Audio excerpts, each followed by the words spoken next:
Good evening, everyone. I'm Riley King, and welcome to the Riley King Newscast right here on the Riley King Network. Let's begin. First up, road closed for fire at commercial building in Greenland.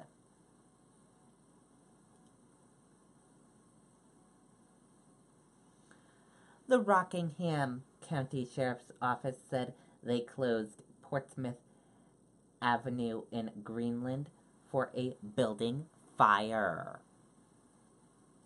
Greenland Fire Department and several other departments from surrounding towns are at the scene. In total, about 50 firefighters responded to the call. The fire broke out around 10 a.m. in a mixed-use commercial building at 437 Portsmouth Ave, also known as Route 151. There were several explosions inside the building due to spray paint booths and waste oil on the property. The building is home to Rainscape lawn sprinklers and Carter's European Auto. About a dozen vehicles inside the building were burned and several animals were removed. The animals' conditions are unknown. The road is closed between Post Road and Route 33, and Rockingham County Sheriff's Office expects to remain closed through at least 6 p.m. This is a breaking news story. We will update you as more information becomes available into our newsroom. And here is some photos of that fire.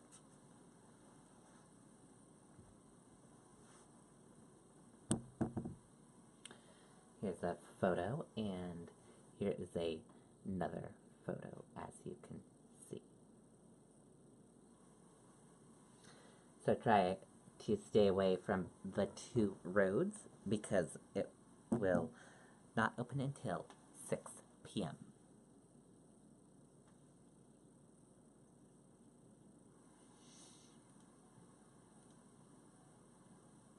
"43 minutes ago from Rockingham Alert, Newington, New Hampshire. Investigation, Fox Run Mall, odor of gas outside by Macy's. Fire department en route to investigate." We will keep you updated if we get any new information about this.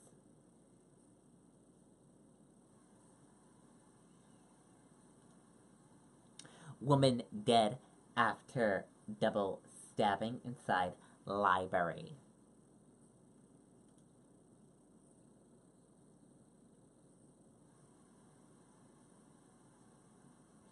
Let's take a listen to the video from WCVB Boston.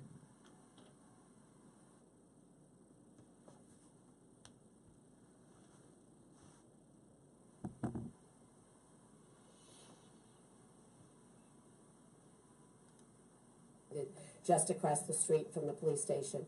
Police responded almost immediately, and at the scene located two individuals suffering from stab wounds. One of those was a 22-year-old female. That female has subsequently died from her injuries. Identification will not be released at this point, pending notification of the next of kin.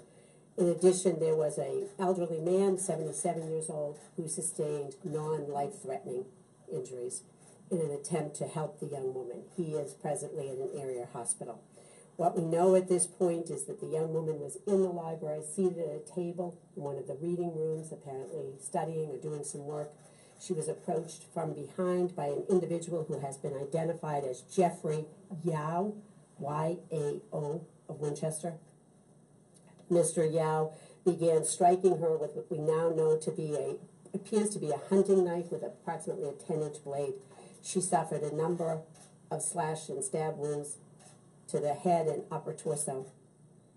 She had left the table, attempted to get into the front lobby, headed apparently towards the door of the library. A number of patrons came to her aid. In attempting to do that, the 77-year-old man sustained stab wounds as well. She made it out into the lobby where a number of other patrons came to her aid and were also able to corner Mr. Yao, who was subsequently placed under arrest. Mr. Yao is presently being held without bail, pending his arraignment in the Woburn District Court on Monday. At this point in the investigation, he is charged with murder and with assault with intent to murder. Okay, and there you go on that video and that report. We will keep you updated if we get more information on this.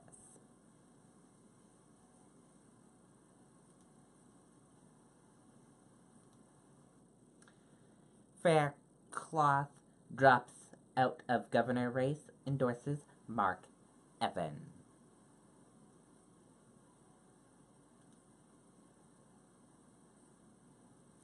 Former Bangor mayor and state senator John Faircloth announced he is officially withdrawing his candidacy to become Maine's next governor. Faircloth, a Democrat, made the announcement Saturday, saying he was simply not on pace to secure the necessary 5 contributions required by the Clean Electricians Law. In addition to thanking those who contributed to his campaign, Faircloth said he would be endorsing former Speaker of the Maine House of Representatives, Mark Eves. Faircloth described Eves as a proven and effective leader, pointing to Eves' legislative track record on sessions like affordable care, health, environmental protections, and workers' rights, including increasing minimum wage. Maine Republican Governor Paul LePage's final term expires on January 2019.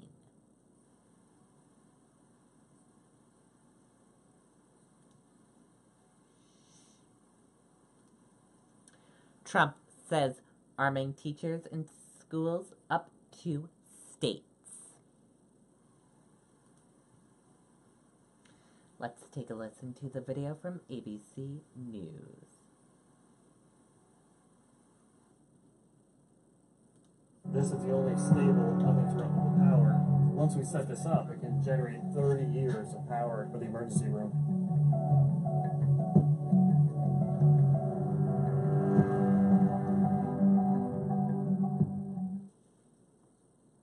President Trump is publicly slamming the deputy who didn't engage the shooter in Parkland, calling him a coward. The president argues armed teachers could do a better job than security guards. ABC's Stephanie Ramos is in Washington covering that part of the story. Stephanie, good morning to you. Dan and Paula, good morning. President Trump, in a campaign-style speech, pledged to do something about mass school shootings, starting with arming teachers with guns. He estimates that there are already enough teachers across the country that are trained on how to operate a weapon.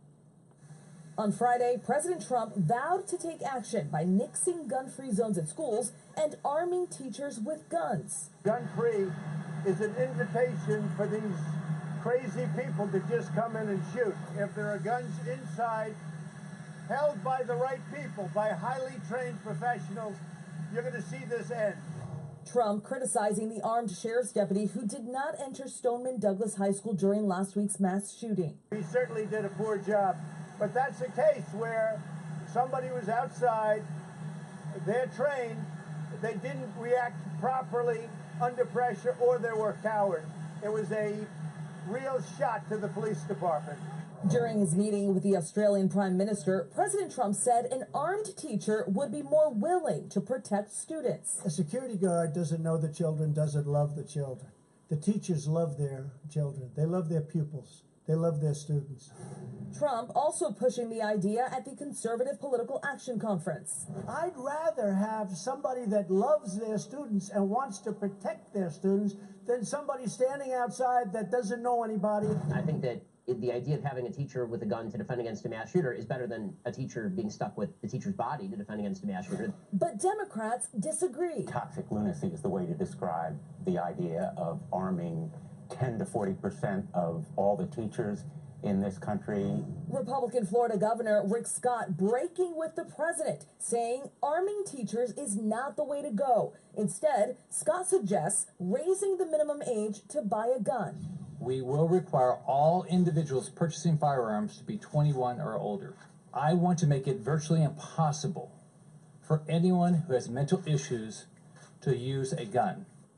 And President Trump has said the same. He's talked about raising the minimum age requirement to purchase a gun, but did not bring that option up at CPAC yesterday. Dan, Paula? Perhaps because the NRA has not responded positively to that. Stephanie, thank you. Okay, and there you go on that video and that report.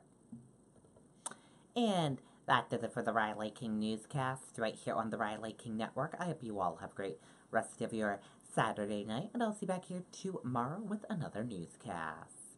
Good night, everyone. Bye.